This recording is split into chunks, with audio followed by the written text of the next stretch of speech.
everyone. Good afternoon. And welcome to Church Planter Growth Strategies. And we're going to talk about church planting. Before we get started, let's bow our heads in a word of prayer. Most gracious and Heavenly Father, we thank you, God, for all that our ears have heard, our eyes have seen, and our hearts have experienced. God, we ask, Father, God, that you would continue, Father, to bless our sessions here at AOP. God, bless this session, Father. Let something be said, God, that will spark the furtherance of your kingdom. In Jesus' name we pray. Amen. Amen. So, church planting. What do you know about church planting? When I say church planting, what do you think about? I had an internship this summer with a church that was newly planted by a church planting organization, Stadium. So they met inside of a high school, so that's my experience. Okay, so you've been kind of part of a church plant. Okay, how was that for you? It was a lot of work. You know, we had to be there every Sunday morning at like 6 o'clock to Yes. build everything in. And the setup, right? Right. It's a completely different environment than a church that has a building. That's established. Right. Right. But the church was doing amazing things, partly because the stadium fundraised each member of the staff's income. Wow. So they were doing lots of things with the community rather than having to pay their pastors. The pastors fundraised all of the money. Yeah. Yeah, and there are different church planting models, so you know there are. Welcome. Anybody else? What do you know about church planting? One more.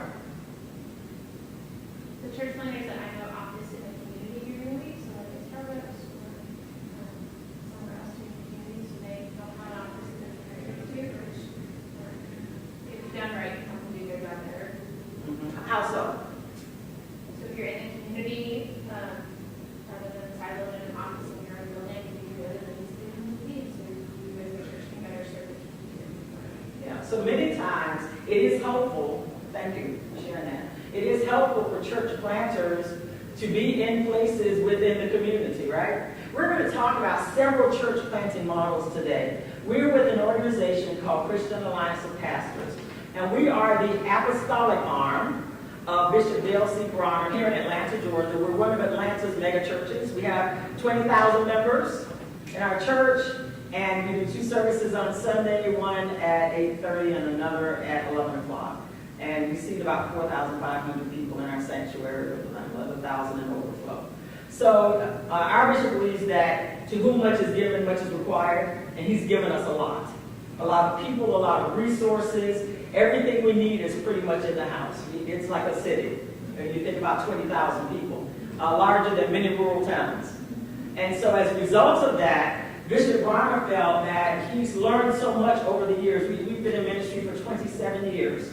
And we've learned so much in ministry that we have the ability, we believe, to be, I guess what's considered kind of a master church that can then pour into other pastors, which is one of the other things that we do in addition to church planting, is that we have resources and consulting services and coaching that we do with existing pastors, as well as we have church planting services that we offer, which we're going to talk about some of those church planting models, as well as, and this is all under Christian Alliance of Pastors, as well as the fact that we have what we call the Restoration and Respite Center, which is a center that we bring together when the need is there for pastors who have a moral, ethical, or theological failure. What do we normally do in the body of Christ when someone has a moral, ethical, or theological failure? We say, bye-bye, right? And that is not God's desire, we don't believe. But we believe that, the gifts and callings without repentance, the gifting is still there. The requirement is still there. Now we have to come off of the height. I'll connect, maybe it'll be along. But the gifting is still there. And so we believe that we try to go and stabilize the church because we want the church to stay together. The church that pastor is built to stay together. And we want to then restore that pastor back to the body of Christ. So those are the 3 pillars of work that we do, of which church planting is one of them. Now what's interesting, I'll go ahead and get started with the actual presentation. Maybe I can make that happen. Let's see. All right. So we know the Great Commission. We've heard it several times since we've been here already, right? That we have the command to do what? To go. And do what? Make what? Disciples. Now not go and grow a church, but go and make disciples, and the church will grow as a result of us making disciples. Because if we make disciples, then what will happen is those disciples will go tell others, and then the church will grow over time. So we know the Great Commission, but out of this comes the fact that we should and must start new church plants. The Exponential Conference, if you guys have, anybody ever heard of Exponential? Exponential Conference is the largest gathering of church planters in the country. And normally about 5,000 people show up in Orlando, Florida. And there's a church planting organization called New Thing that's led by David John Ferguson. And what they do is they bring all of these resources to the table, all of these speakers and workshops and what have you, to help church planters be able to plant churches better. They have one coming up in March, early March. There's a big Exponential Conference coming up in Orlando. But as a result of all of the work that they do with church planters, they've launched several empirical studies. And out of those studies, what they were looking for is how many churches in the United States actually have ever had a sending strategy. In other words, what we do is, as a church, is we have a church, but we identify leaders, we identify those who want to plant a church, and then we create a kind of a pathway for them to be able to go out and plant a church at some point. So they say that only 4% of United States churches have ever had a real sending strategy or church planting strategy. That's kind of sad what you said.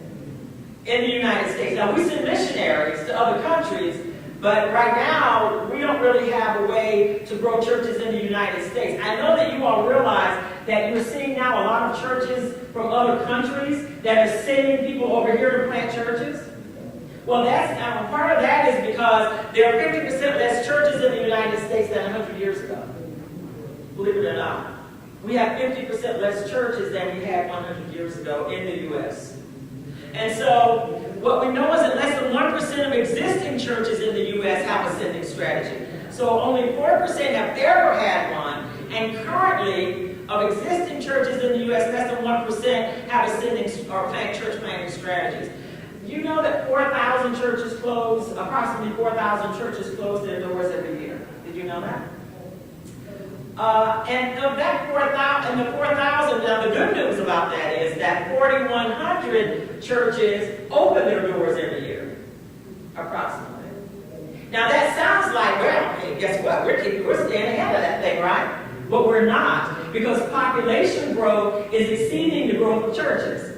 And so every year we're falling further and further behind in the United States when it comes to the planting of churches based upon on a per capita basis. We're falling further and further behind. So approximately 100 million people in the United States say that they have no contact with church, and that's from the Barna Group think tank. You guys have heard of Barna.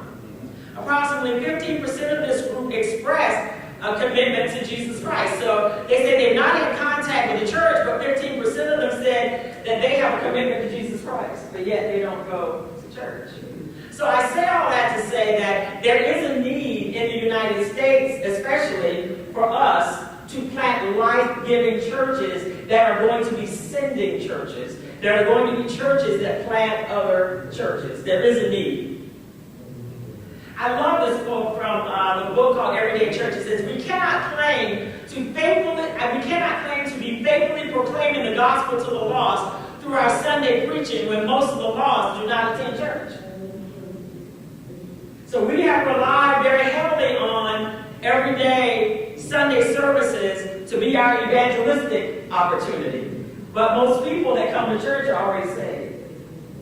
So there's lots of work to do outside of our churches. And so church planting becomes so critical because one of the greatest evangelistic tool the world has ever known is the church.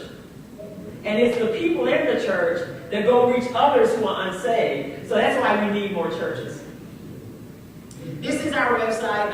This is who we are, capchurches.org. We have some cards we'll give you before you leave. This is our website, cmpchurches.org. And you can see the 3 pillars of work: church planters, existing pastors, and restoration and respite. We've already talked about that.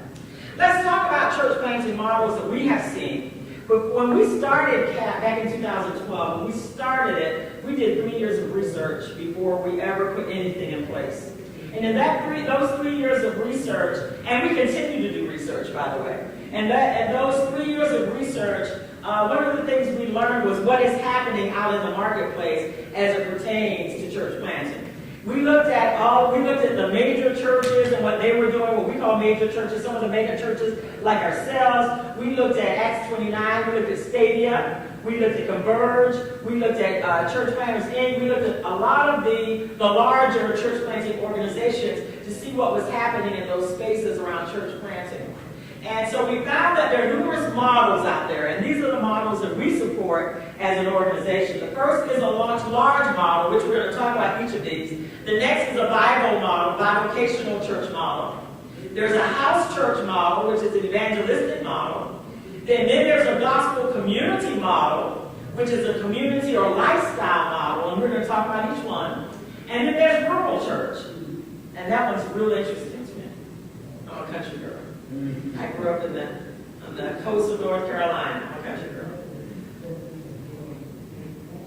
So the launch large model. The launch large model looks kind of like this. It's based on pastoral calling and the leading of the Holy Spirit. The large launch model says that you're going to have at least 200 in that first service that you have. Now this takes a special kind of person to launch this type of church. This is an entrepreneurial model. Normally, a pastor, like, you guys familiar with DISC? Have you ever taken a DISC assessment? Normally, the folks that do well in this type of entrepreneurial model are those that are type A's, they're high strung, kind of like me. They're DCDI, right? They're a dominant conscientious or a dominant influencer. And if you know anything, I don't know if you've ever heard of an assessment called Colby. They're a quick start. But they come from an entrepreneurial type setting. They are wired a certain way, and they're going to go get it and make it happen, right? Their family is prepared. This is what we look for when we're looking for who is the type person that would come after, that we think would do best in a launch large model. Their family is prepared. Why is that important? Why is it important that the family be prepared? You've got to have support. You've got to have support. And you certainly have got to have support from the people that are closest to you. If you're married, your spouse has to be all in. They have to be almost more in than you are. Right? Your children have to be secured, if you have children. If you're having family problems and that type of thing, the thing that would tear a family apart faster than anything is a church plan. And we believe that the family comes before the church. I don't know if you've ever heard that. The family comes before the church. It's God, it's yourself, it's your family. You got to take care of yourself, right? It's your family, and then it's the church. In that order. God, you take care of yourself, then that leaves you with the ability then to take care of your family, and then your family's taken care of in the church. Many times, and this is anybody a PK in here, anybody a preacher's kid? Many times, preacher's kids, God bless you for being here, preacher's kid. Many times, that means that your parents probably did something well, okay? Because many times, and I know you know them, many preacher's kids hate church. And they hate church because they watch their parents sacrifice the family on the altar of the church. Right? So that's why it's important that your family be prepared. That we ask that they have a sponsoring church commitment. And what that means is that this person has faithfully served in a local church someplace, and that pastor can vouch for them and say, yes, this is a person that understands being under authority. Because if you can't submit yourself to another person's house, as in house of God, you don't qualify to lead your own. If you can't first submit yourself in a church somewhere under leadership, you don't qualify to have your own. Your standard operating procedures are built. Your location is identified and acquired. All of the accoutrements have been obtained. If you're going into a place that's an open setting like this, and you've got to bring chairs in and the sound system and all that, You purchased all of that. The location, as the funding access is access and acquired. You have funding. You've raised money. You perhaps come to an organization like ours, and we will help you with funding as well. We will match up to $30,000 in the form of an interest-free loan that you pay back over time based on the percentage of tithes and offerings. And we take those monies that are paid back to us and we put them into an account to help fund other churches. So none of those dollars go toward the operating costs. That's all borne by our church. Expecting that at least 200 at the launch. This is a more complex model because it requires you to be on it from day one. You've got to be ready from day one for 200 people to show up. So you've done test launches along the way and what have you to get ready for the Launch Large model. It is a full-time model. What do I mean by that? It means that you are not working anyplace else. You come in, you have, much like Stadia, you have already secured part of your funding for how you're going to support your family. You have figured that out already. Right? And it is a full-time model. A Launch Large model requires a lot from a church planter and their family. You also will have built a launch team of at least 70 people. You need a large launch team to launch this. Here's our pathway. We use the Lifeway assessment, church planter assessment. And so you will complete an online application and the Lifeway church planter assessment. You sit down with us and so forth and so on. We have Cap 1 Day, which is really all about all the things you need to know. It's like church planting 101. All the things you need to know to plant a church. We do a session called Cap Good Church. Good Church is how to create all the things you need to do to create a pathway to actually launching your church. It's about a 12 to 18 month process. For most people, it's about 18 months to go from the time that we greet you to the time that you open your church. If you hit all of the milestones along the way, because to do a large launch is very significant. There's training that we do and so forth and so on and so on. And so that's kind of there's an 18-month process that we take you through. And some people, when they come to us, have already started this process, and so it may not take them 18 months. It may take 12 months. But I don't know that we've seen anyone that can do it less than 12. It's just there's a lot when it comes to planting, to starting a church, especially if you're launching large. Now, the bivocational model, it mirrors a large launch. You still have to have the same things in place. You're bivocational, that means you're doing what? Working. You're working. And I will tell you, we just came from a conference of church planter leaders that's put on by Lifeway Research every year, twice a year. And they talked about bivo. That's what they talked about the entire time pretty much, was bivocational. Saying that moving forward, more pastors are going to end up being bivocational than there ever have been in the past. It's getting more and more expensive to start churches. Excuse me.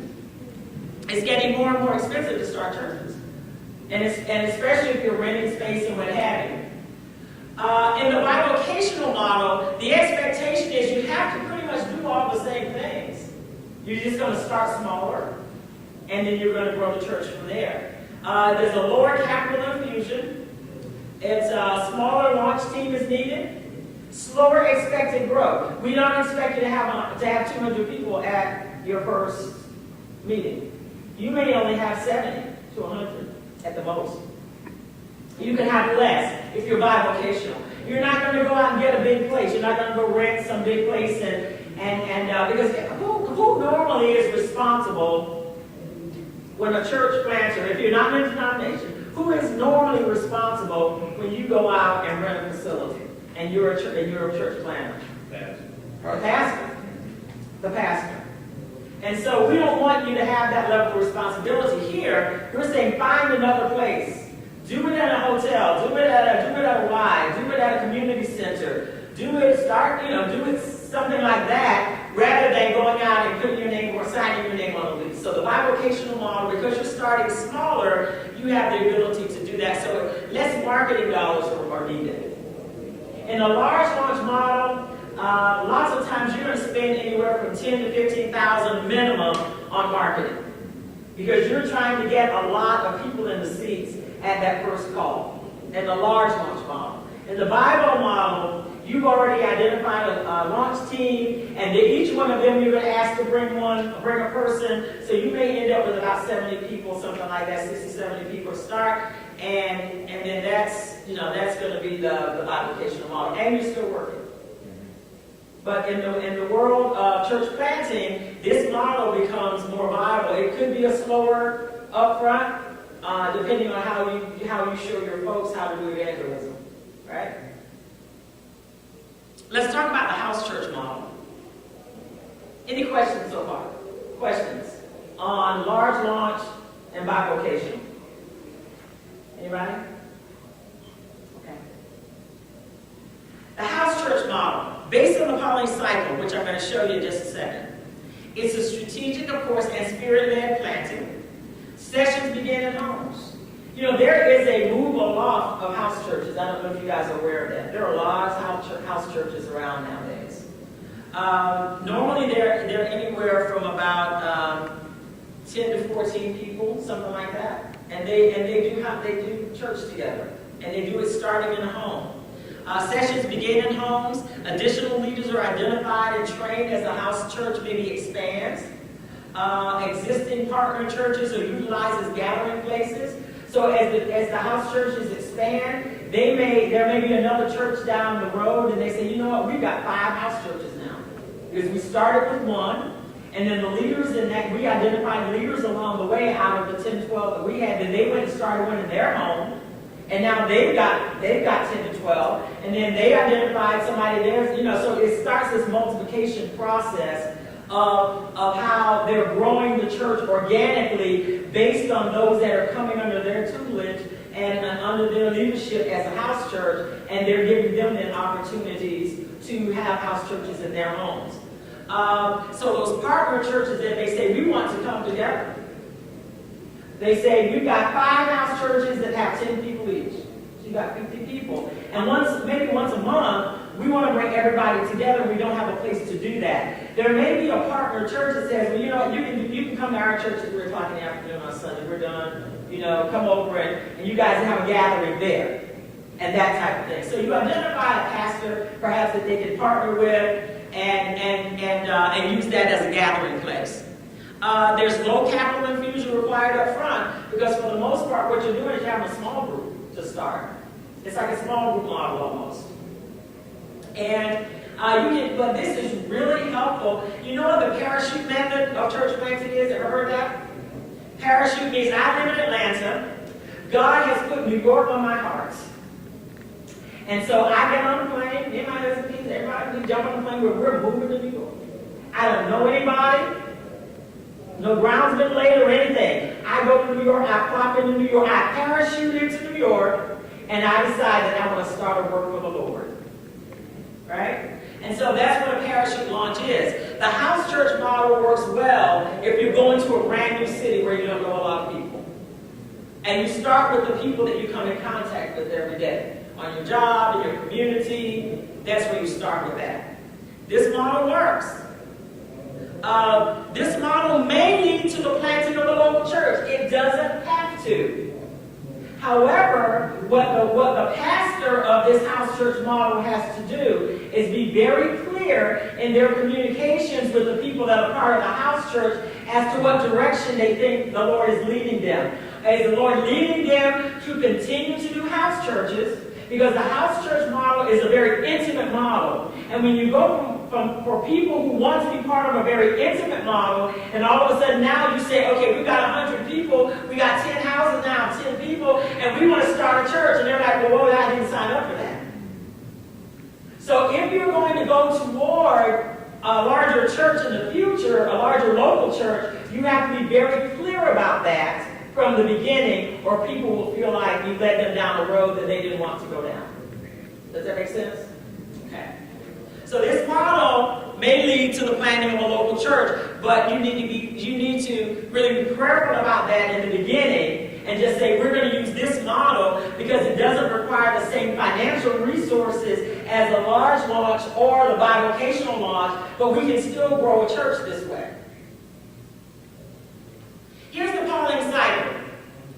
The missionaries were commissioned, the audience was contacted, the gospel was communicated, the hearers were converted, the believers were congregated, faith was confirmed, leadership was consecrated, the believers were commended, relationships continued, and then the house churches convened. So when you think about it, this is kind of what Paul was doing. Of course, the Holy Spirit was the divine director of all activity. Continual prayer and fasting should be the standard. Biblical scriptures are the foundation. The church is the agency. So this is the Pauline cycle that's in a book by David Hasselbeck, Dr. David Hasselbeck. So this is how he said Paul kind of did it. So this worked for Paul, because Paul was only going to be there for a season. So the critical part of this model, I believe, is the fact that they identified leaders, and those leaders were then trained and consecrated. And then those leaders then, when Paul peeled off and left Corinth and went to Thessalonica or went to Macedonia, wherever he went, he left indigenous leaders behind that knew the culture, that knew the church, that knew the people, that then sustained that church until he came back again to visit. So, the house church model is very similar. Ministers are identified who are going to do a house church. They're trained, the audience is contacted, the hearers are converted, believers congregate weekly, faith is confirmed through discipleship, new leadership is identified and trained, new leaders start additional house churches, relationships continue, the house churches continue to convene weekly, and then here is that gathering we talked about where they may come together once a month as a big group. And so that's kind of the cycle, and you do it over again until you decide to either continue on as house churches or decide to say, you know what, now it's time for us to go start a local church, one big local church. That's good? You got it? Okay. Let's talk about the difference between, really, the gospel community model and the house church model. The gospel community model is also based on the Pauline cycle that we just saw. It is strategic and spirit-led. The gospel community model, they meet in the gospel community leaders' home. Additional leaders are acknowledged and trained as the gospel community grows. Community churches are utilized as gathering places. Now, the difference here is if I'm in a house church model and I live in downtown Atlanta, right? Let's say that it starts in downtown Atlanta. But I have some folks who came to me who were from the suburbs. Right? But they came into the house church model. And then they wanted to start a house church out in the suburbs somewhere. I would say go start a house church. They may be in Gwinnett County, if you guys don't know if you guys are from Atlanta. They can be from the north, the south, the east, and the west, all around Atlanta. Okay? Then when they get together, they would pick a central location that's central to all of the house churches. In the house church model. In the gospel community model, they are not allowed, quote unquote, to go into a central gathering place that is outside of the community that they live in. So this model is designed to be a lifestyle model.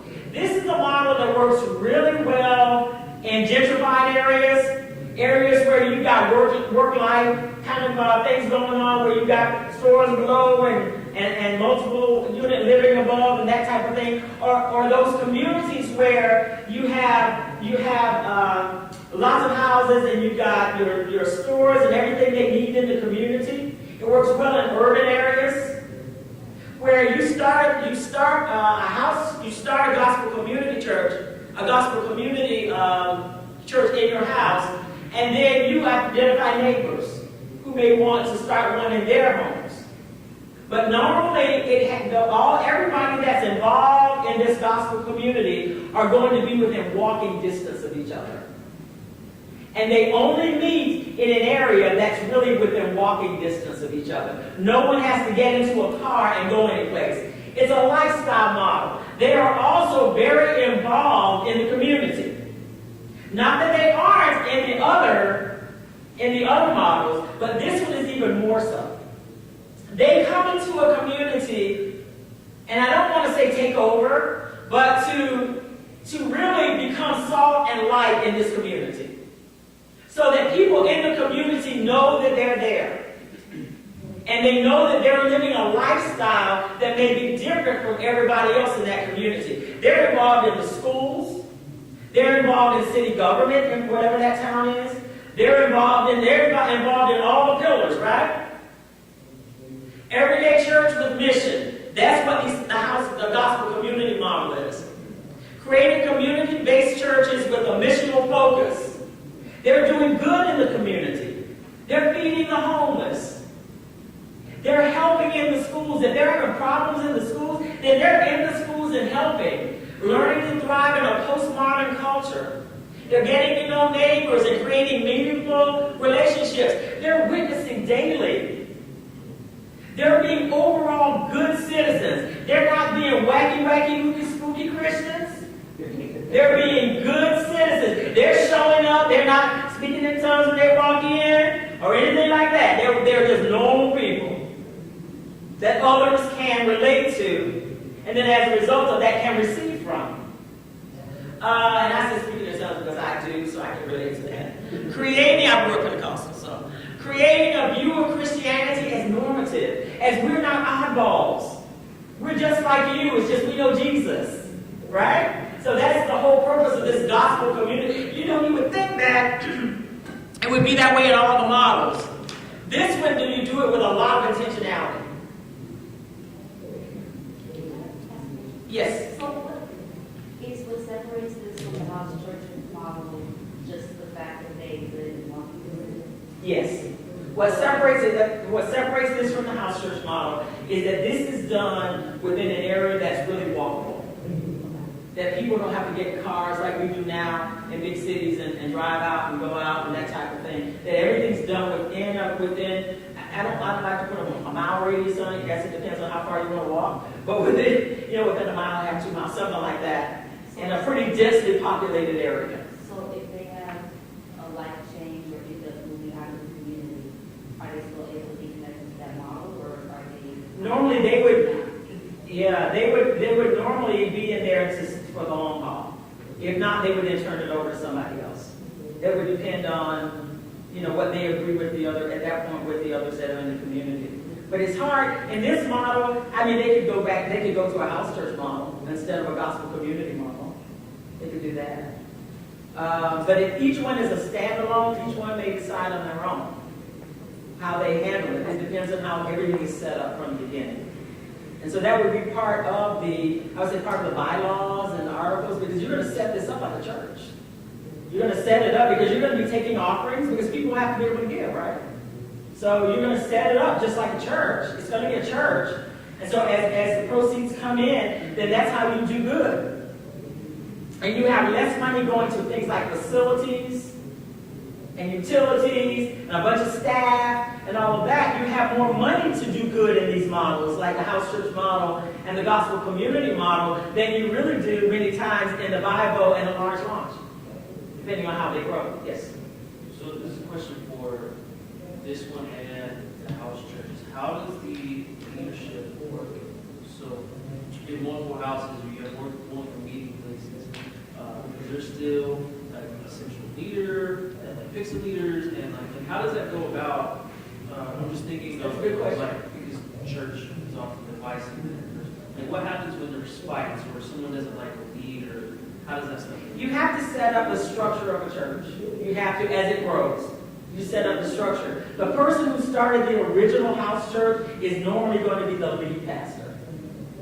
And then that person will be responsible for putting the bylaws in place to guard and guide the direction of where the church is going to go. And how things will be, how disputes will be handled, and all that will be in the bylaws.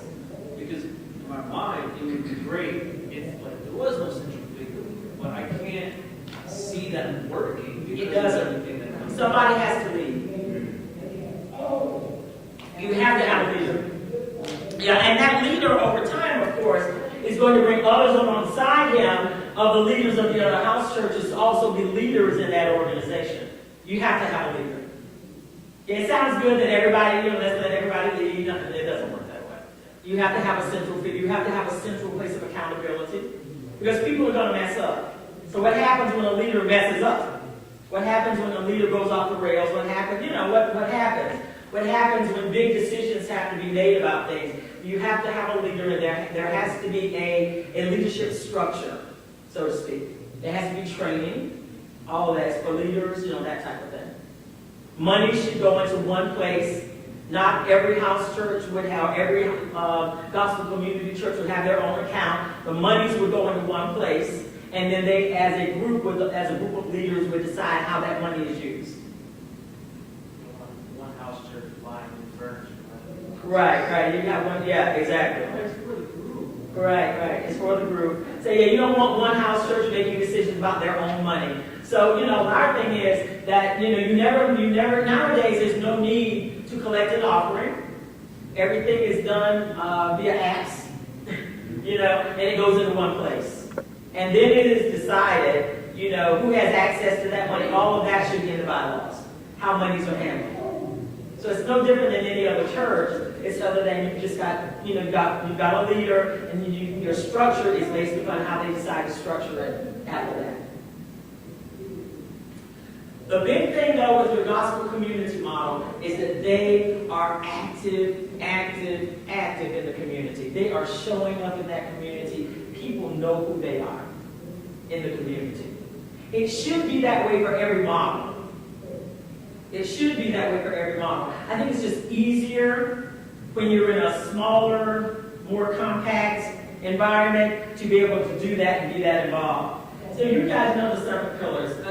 They should be involved in arts and entertainment, business, education, family, government, media, as well, of course, as religion. And so we're looking for them to be involved in all the 7 mountains of culture in the gospel community model. Every one of the models should be involved in this.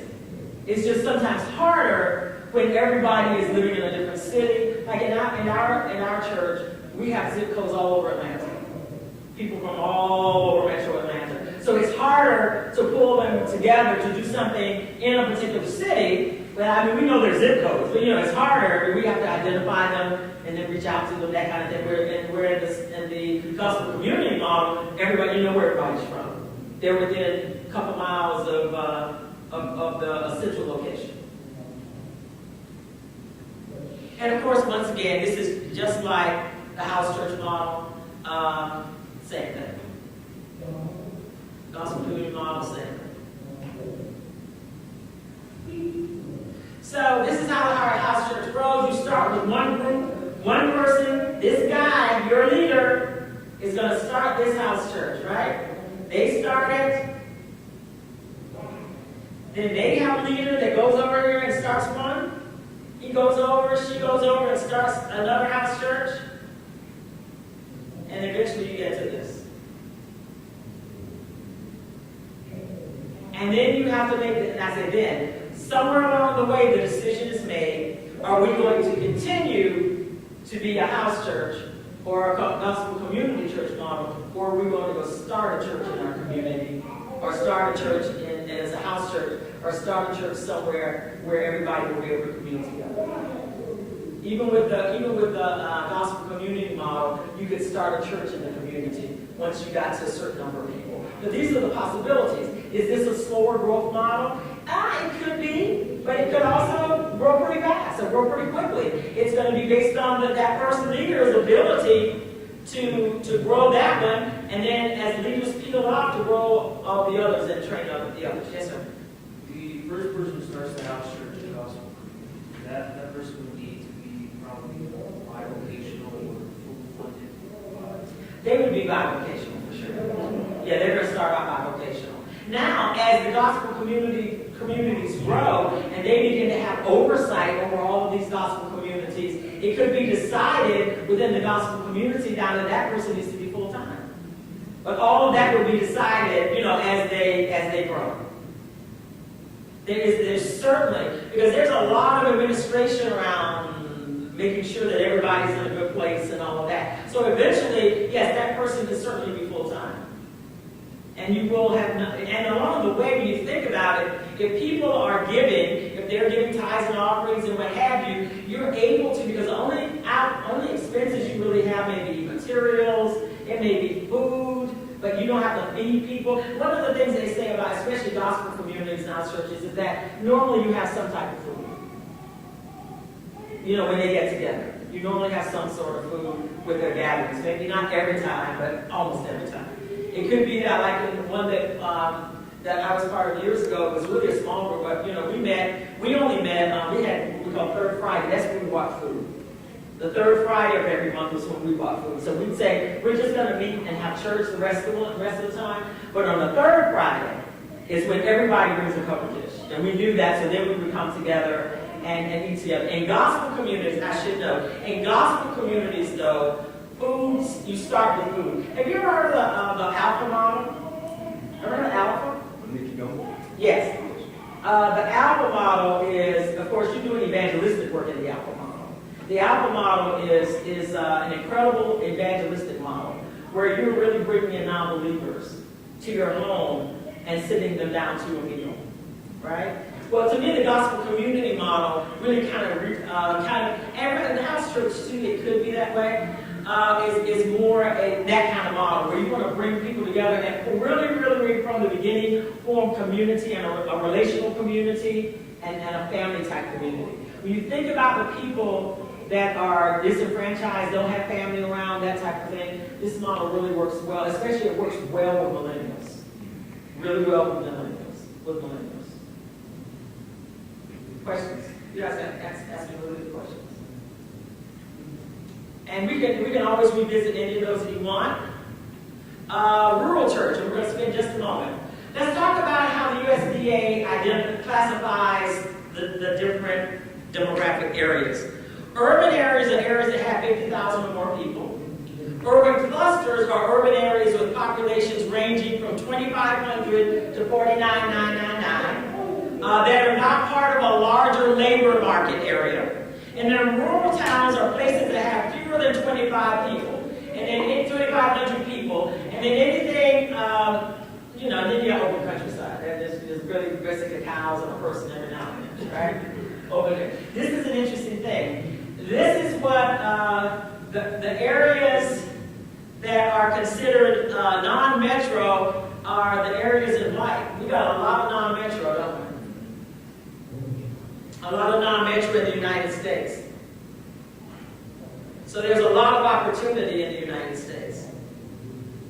And many times as the church, we don't always think about the rural or non-metro areas.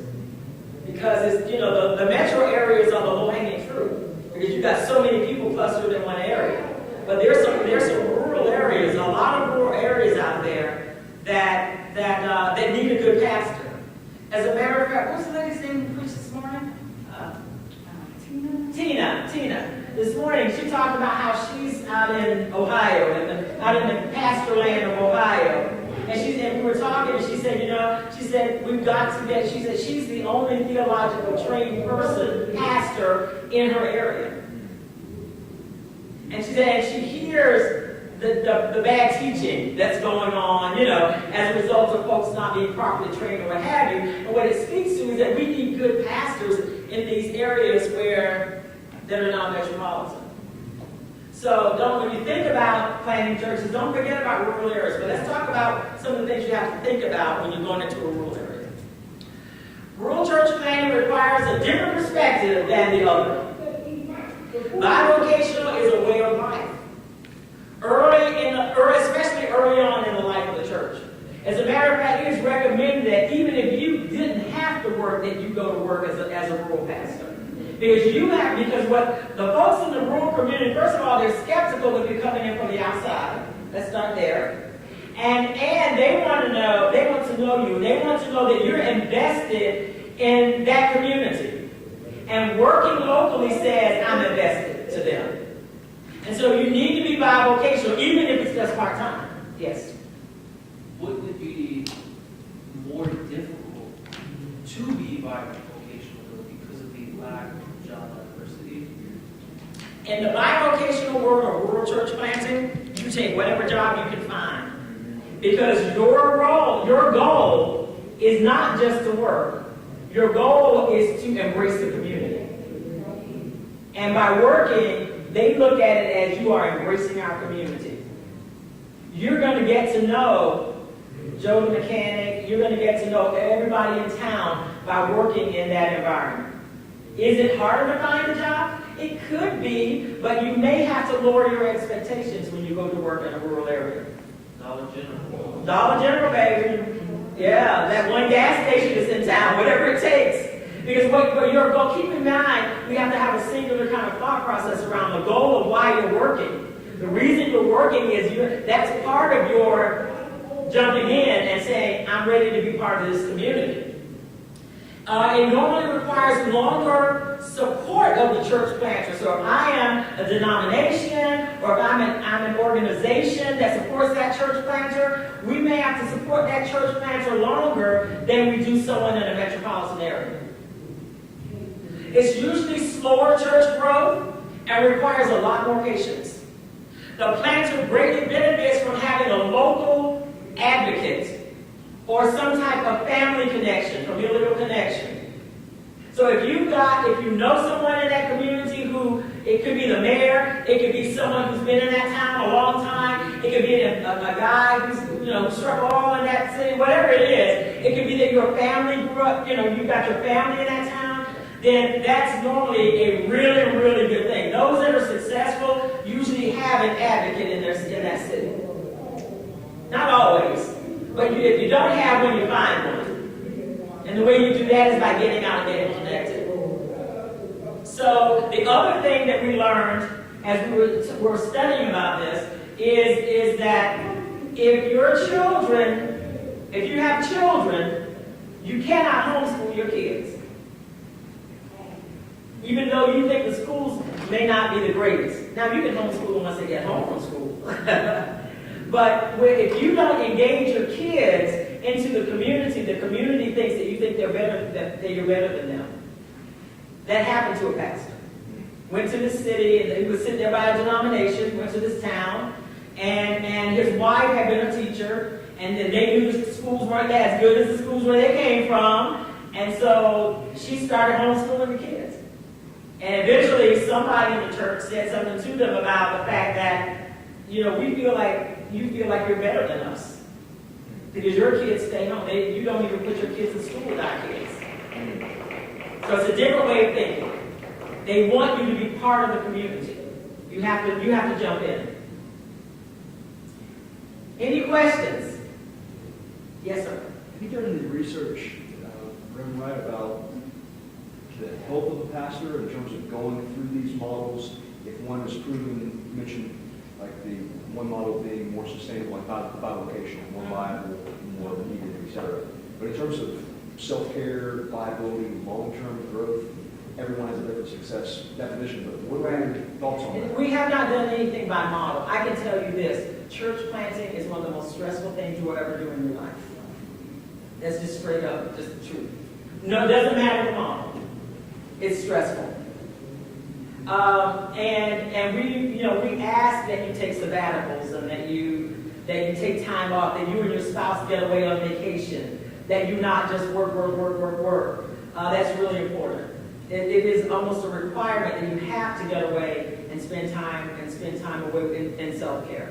You have to. Church, being a pastor in general is extremely difficult. And then when you add the fact that now you're starting basically an entrepreneurial enterprise called a church plant, on layering that on top of having to deal with all of the ills of the people, it can be very, very taxing. And that's one of the things that we'll do a pretty good job of, and that is helping pastors, reminding them about self-care. That's why we do our conferences and things like that. We do a pastor's roundtable. We have one coming up in February that's totally free.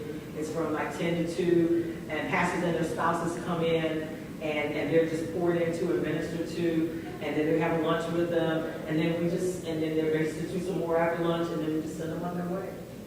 And that's just part of our give back, because we know how stressful it is for pastors out there. Any pastor models for the pastors? Say it again. Family pastor moms and lead pastors? No, women are all, they're all in the mix. This is everybody in the pool. This is women pastors, men pastors. There's nothing different for the women other than our support systems. That's it. Yeah, we have maybe some additional support systems that we have for women that we might not have for men, just because the men usually create their own, and women tend to do that less. We tend to have less mentors and like, that type of thing that men have. Well, and many times it's because we've not been taught to do that. And a lot of times we're try to go it alone almost. So, but these models work for men only. Yeah. Yes. We began talking about thoughts about sending churches. Yes. Can you comment on the satellite models? Your church and pastors have a satellite church and then they go to Yeah, satellite churches are the thing. I mean, satellite churches. Satellite churches. Yes, satellite churches are a thing. Where a larger church sends out into different areas, they create a strategy, right, of the areas that they want to go to, and they grow up a leader from within their church, and they send them out. Now, it's a matter of, are they going to be campus pastors, or are they going to be full-fledged church plants? Some of them campus pastors, meaning that my church is ABC Church, and I'm sending a person out as a satellite, and they're going to be ABC Church with a city name added to it, right? Which means that they're still part of our church, and that pastor's on staff at our church, but we're paying them to run that church. So that's a satellite model. Another satellite model, is that they're in our church, and we send them out to start their own church, but then they're a satellite for a moment, and then they become a church plant, which is a purely standalone church. They're no longer like part of our church. They are, but they're now doing all of their own things under their umbrella, versus having like a mother church versus a child church, so to speak, a sibling church kind of thing. Was that not one of the ones for your research that y'all took on because We did. Yeah, no. Because you have to start with a fairly significant church to start with. Now, once these churches get to size, then yes, that's what they'll be doing. Once a large model, Bible model, or if there is a house church that decides to become one church, once they begin to send people out to plant churches, then they can either be a satellite or they can send them out to be a true church plant.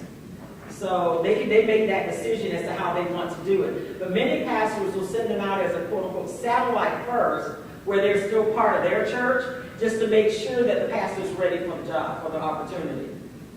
Because if they aren't, then they may pull the pastor back into their church, send somebody new that can better fit that bill, and then they still maintain control of the church. Once you send them out as a church plant, then they're independent, they're on their own. And the mother church pulls back and only supports when they have to. But yes, there are all kinds of models out there. You've got the folks like Andy Stanley and Craig Rochelle, some of the big mega pastors that are doing that very successfully. There are lots of resources around that, as a matter of fact. Yes. When you hear them as like Craig Rochelle, what of these models are they following for that? Is it most like a large? They're doing large launches. As a matter of fact, Rochelle, when Craig Rochelle does a church, they start out with like 1,000 members from day one, minimum, probably 2,000. He's, as a matter of fact, our pastor is friends with Rochelle, and they've had many conversations. And yeah, their model is incredible. It's like church in a box.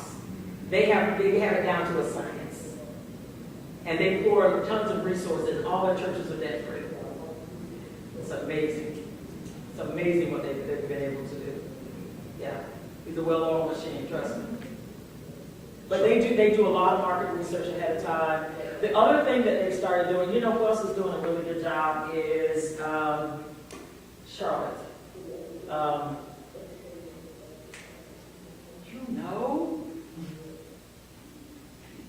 Charlotte. Yeah, he's in Charlotte.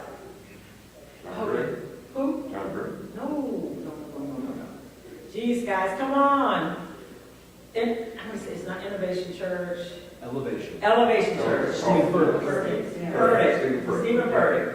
And Stephen Furtick is doing some really nice things around that whole model of being able to launch churches and that type of thing. So those guys have a model that works really well for them. But what they do, they're using technology really well.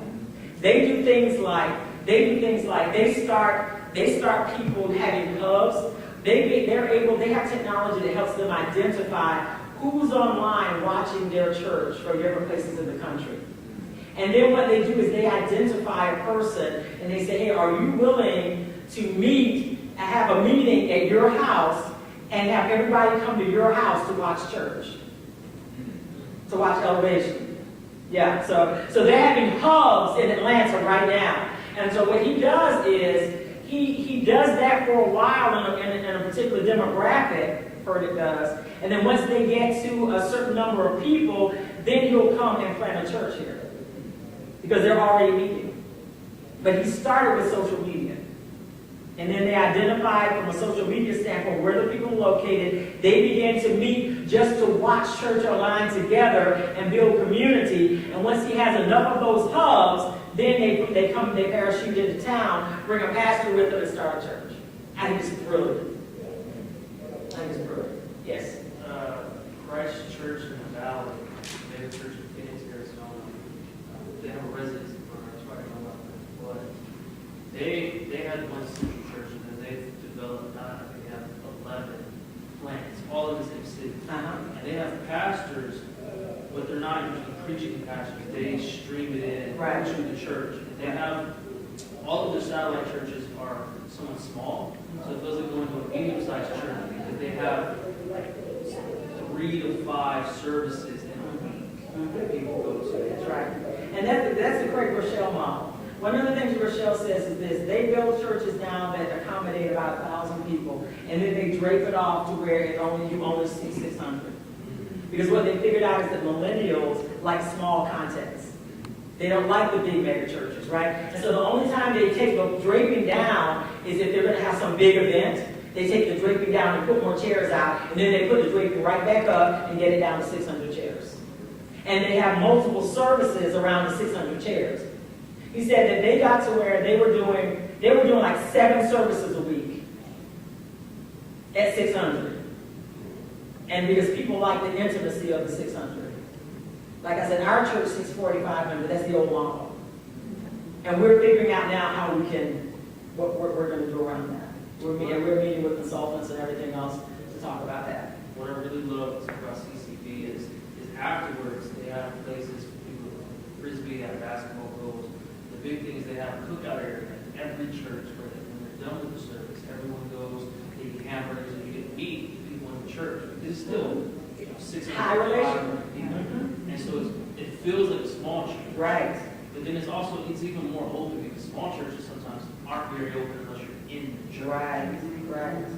Yeah. There's so many things that you can do when it comes to building relational communities. So many things. So these are the models that we talk about. You're going to plant from scratch. But there are so many things if you're an existing church that you can do, which is what we're going to be talking about at our conference in October. I wish all of you could come, really. And if you're millennials, we have scholarships that will pay for your airfare, your hotel, and everything. It's just the first 100 people.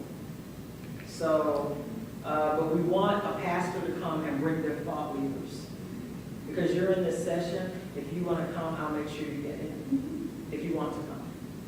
If you tell me if you want to be there. And we'll make sure you're there. We want you to bring thought leaders with you. Because what we want is we want the pastors to come with at least 2 or 3 people from their church so they can begin to create strategies that they can take back to start talking about how we're going to engage the next generations. How are we going to engage the millennials and the Gen Zs? What are we going to do as a church? Are we going to sit around? There's a play called A Lesson from Aloes by Alpha Fugard. And he just talks about the fact of, or do we sit around like an aloe and do nothing? And it's a long story behind it. It was a play with Danny Glover and something. It was a 3-person play with Danny Glover. I saw it in Chicago. But the story is, do we watch the atrocities of apartheid? Is what the story was, or do we do something? And so as the church, are we going to just sit around like an aloe plant and do nothing? Or are we going to take this time that we have right now and create strategies to take the church to the next level? What we recognize is that the message will never change, but the methods must. Amen. I wish you all great peace. And if you want to come to the conference, sing after this is over. Thank you.